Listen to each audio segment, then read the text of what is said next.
I was born upon the prairie, where the wind blew free and there was nothing to break the light of the sun.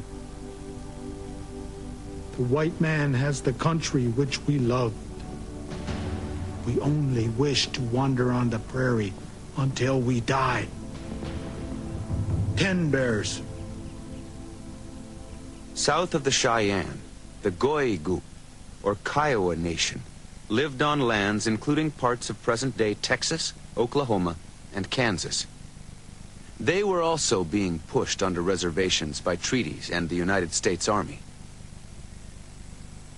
But the message of Black Kettle's betrayal resounded across the plains.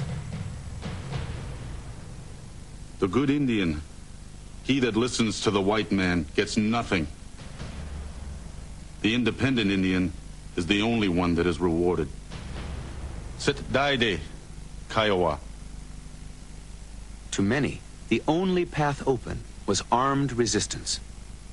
A growing number of Kiowa rallied behind an uncompromising leader, Set Daide. A long time ago, this land belonged to our fathers. But when I go down to the rivers, I see camps of soldiers on its banks.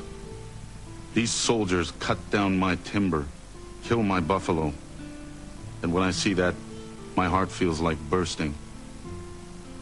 Set Daide, Kiowa.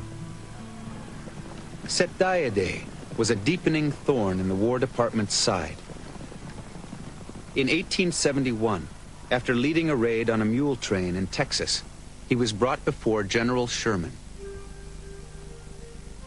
Set Daide defiantly accepted responsibility for the raid. I led about 100 men to Texas to teach them to fight. This is our country. We have always lived in it. We were happy. Then you came. We have to protect ourselves. We have to save our country. We have to fight for what is ours.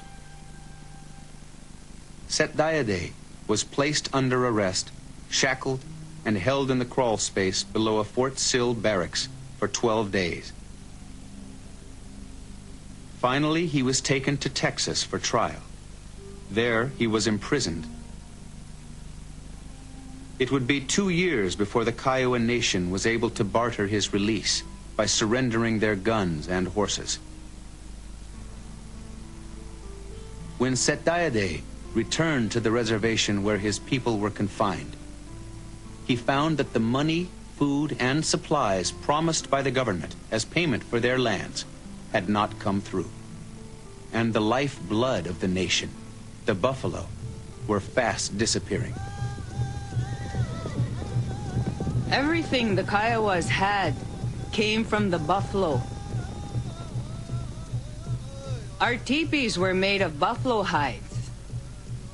So were our clothes and moccasins. We ate buffalo meat. The buffalo were the life of the Kiowas. The U.S. recognized that without the buffalo, the Plains nations could not survive and would have little choice but to remain on reservations and live off the meager government rations. White buffalo hunters with high-powered Sharps rifles were encouraged in, and the slaughter began.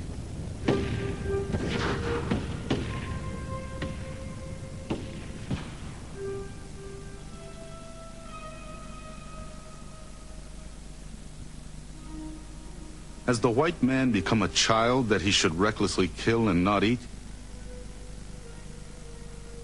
When the Kiowa slay game, they do so that they may live and not starve. Set Daide, Kiowa. The slaughter proceeded at an astonishing pace. Thousands of animals were killed every day. The buffalo hunters have done more to settle the vexed Indian question than the entire regular army. For the sake of lasting peace, let them kill, skin, and sell until the buffaloes are exterminated. General Phil Sheridan, U.S. Army. In a desperate struggle for survival, the Southern Plains nations went to war to save the buffalo. In the summer of 1874, thousands of Indian people flooded off the reservations. And in that moment of freedom, Set Daiade and others led an allied Indian force in an attack on a buffalo hunters' camp at Adobe Walls, Texas.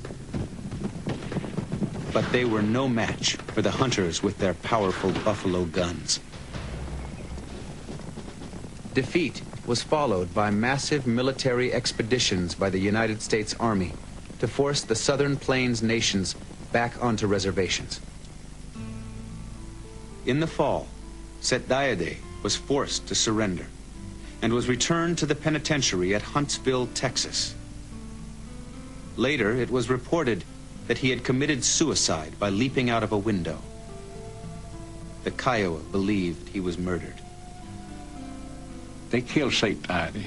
That's what I always thinking of the Kiowa people. They killed him. He didn't kill himself. He's too much of a man to do anything like that. It's too much of a chief to do. Chiefs don't do that.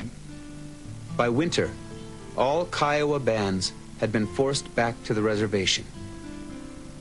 The following spring, the last of the Cheyennes surrendered, followed soon after by the last free Comanche. Determined to break the Southern Plains nations forever, the Army rounded up 10,000 Indian horses. Almost 1,000 were shot. The rest sold at auction. By 1890, the buffalo population of 50 million had been reduced to fewer than 1,000. The war to save the buffalo and a way of life had been lost. The Kiowas were camped on the north side of Mount Scott, those of them who were still free to camp. One young woman got up very early in the morning. The dawn mist was still rising from Medicine Creek. And as she looked across the water, peering through the haze, she saw the last buffalo herd appear, like a spirit dream. Straight to Mount Scott, the leader of the herd walked. Behind him came the cows and their calves, and the few young males who had survived. As the woman watched, the face of the mountain opened.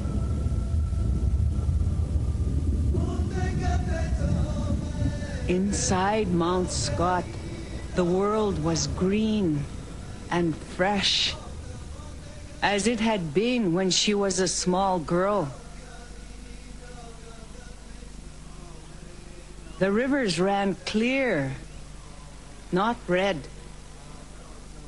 The wild plums were in blossom, chasing the red buds up the inside slopes. Into this world of beauty, the buffalo walked, never to be seen again.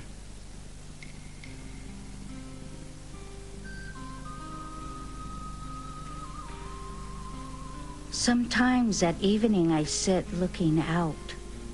The sun sets, and dust steals over the water.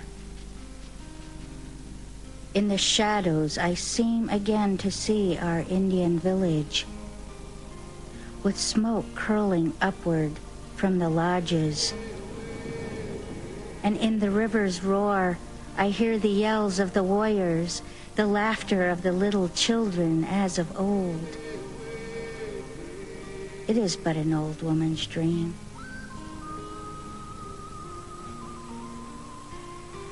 Again, I see but shadows and hear only the roar of the river.